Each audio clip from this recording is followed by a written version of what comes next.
Hi guys, welcome to Golden Grove Woodworks, and today we're going to be talking about how to apply a water-based polyurethane, and we're going to be applying this on a high top table that we're preparing for a customer, and we're going to go over some do's and don'ts, and we're going to show you, I've seen a couple different ways on how it's been applied, and I'm going to go over how I apply it, and it seems to work just fine, so let's jump right into the video.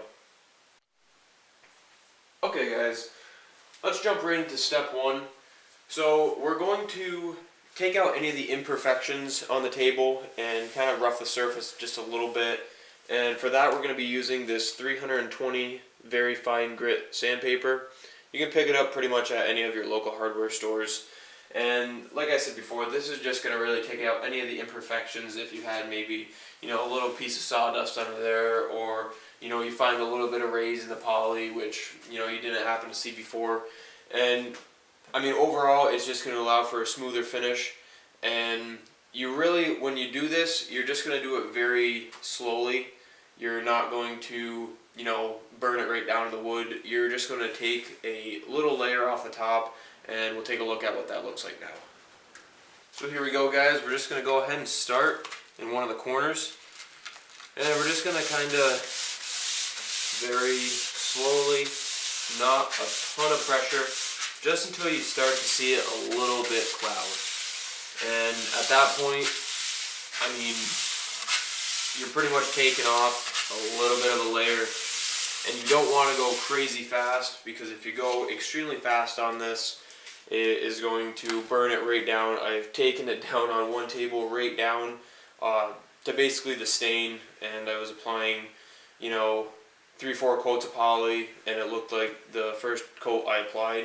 So you don't want to take a whole bunch off. Somewhat around what you can see, right here on the side. See how there's a little bit of that white haze over this first board here. That's pretty much all you're looking for. And you're just going to go ahead and go through the rest of the table like that, and then we'll move on to step two.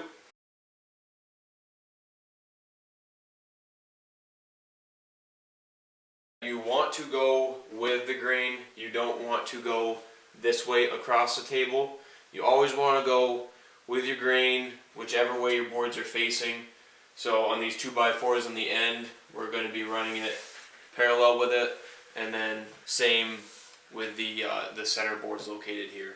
And this is the way that I found the best method. There's probably other methods out there, different grit sandpapers. I prefer the 320. I haven't had an issue with it. And the 320 grit seems like it's a little bit, it's fine enough to where you're not going to be burning a whole bunch off, as long as you're not applying a great amount of pressure. I feel with something lower like a 120, maybe even a 180, you might, if you're applying a little bit too much pressure, you're going to take off much more than you. So now guys, along with prepping the table, the next quick step you're going to do is just use a shop vac. You can use an air compressor and basically blow the air off of it, but I choose to use a shop vac because it doesn't put all the particles into the air, and then it just settles right back down onto the table. So I just use a shop vac and go ahead and suck as much as I can for the kind of top layer of poly that we sanded off, and then we'll jump into the mineral spirits.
Now guys, when you're using the shop vac, for the knots that aren't full of poly yet, you're going to want to make sure how I went around and kind of just placed it over top of the knots.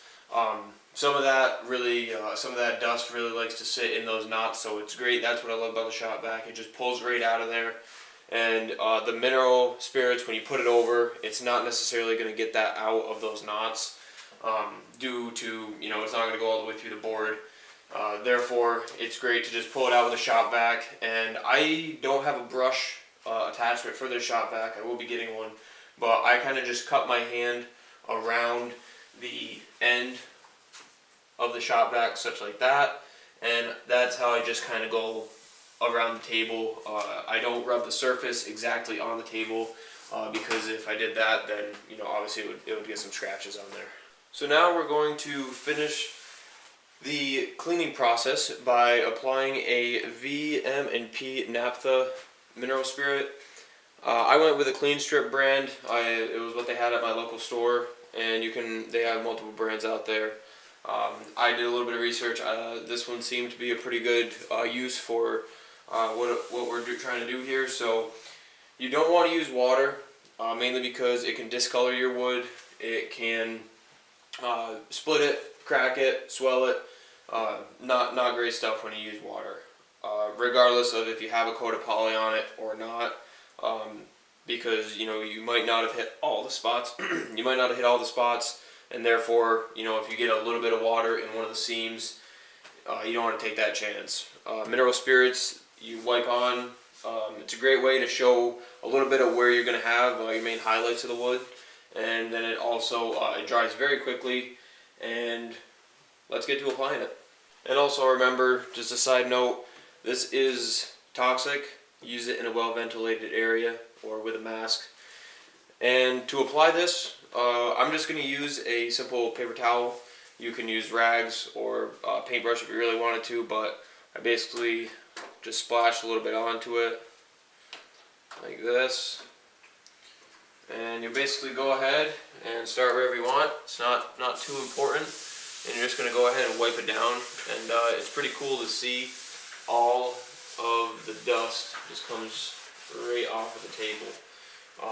This is a really quick process, and I mean it ensures basically you could go ahead and just vacuum it, blow it off, but you're gonna still see some of the dust particles. So it's basically just a simple wipe down of this. It dries extremely quickly, and you give it half an hour to dry, and then you're ready to go ahead and put a coat of poly on.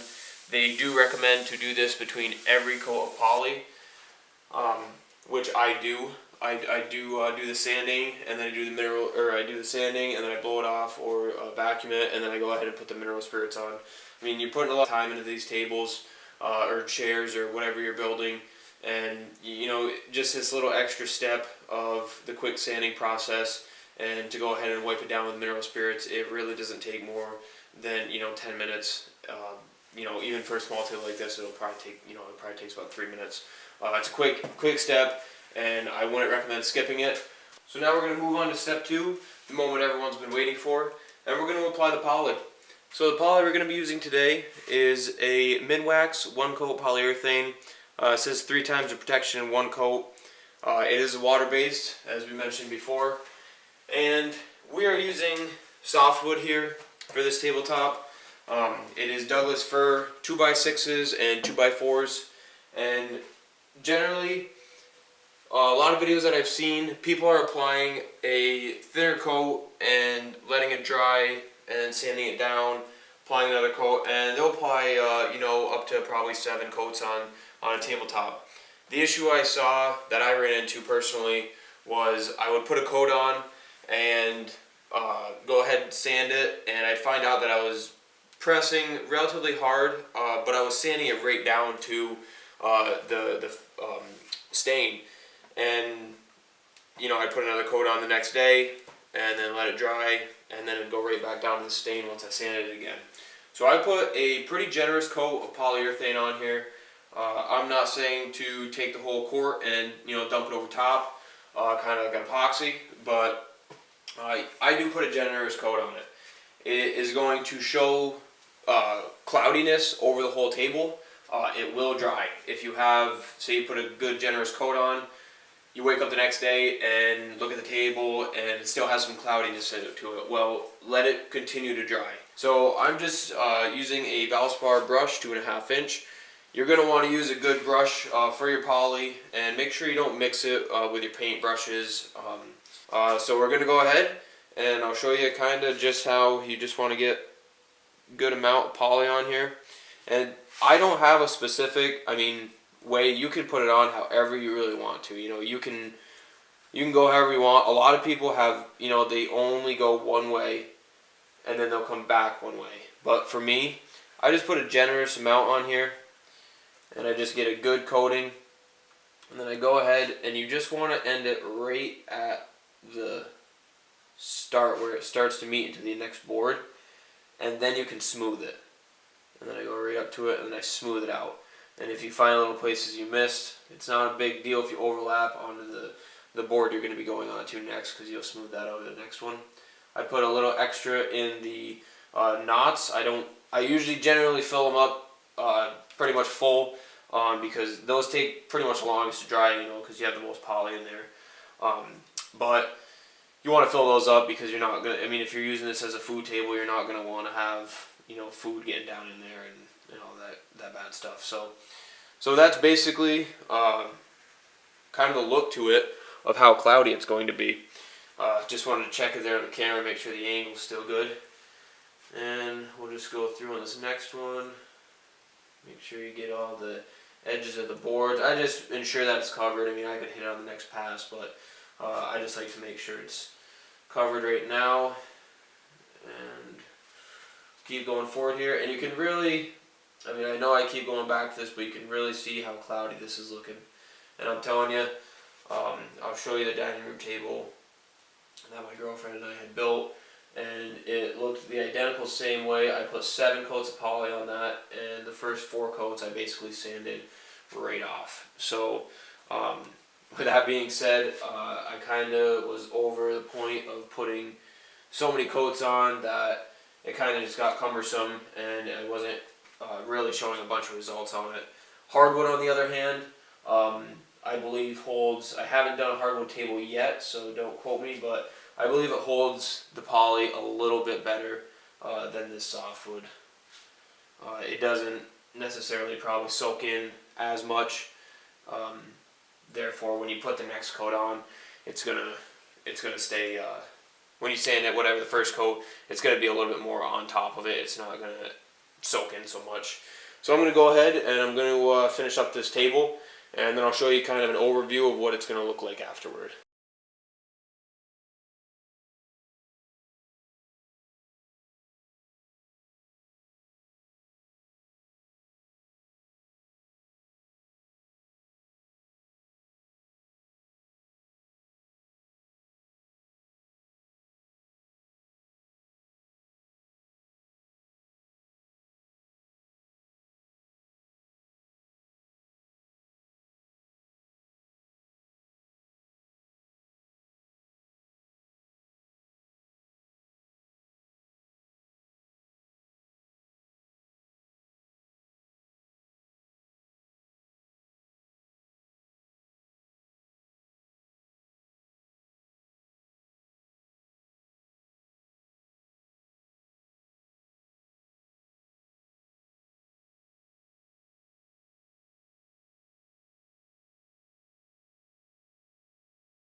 Well, everyone, there you have it. Step 3 is to sit back, relax, let the poly work its magic, and in about 24 hours, as long as the cloudiness is gone, you'll have a finished product and you're ready to go in and apply the next coat. This area here is an end table that we built here at Golden Grove Woodworks, and this is a finished product. This has only 2 coats of poly on it.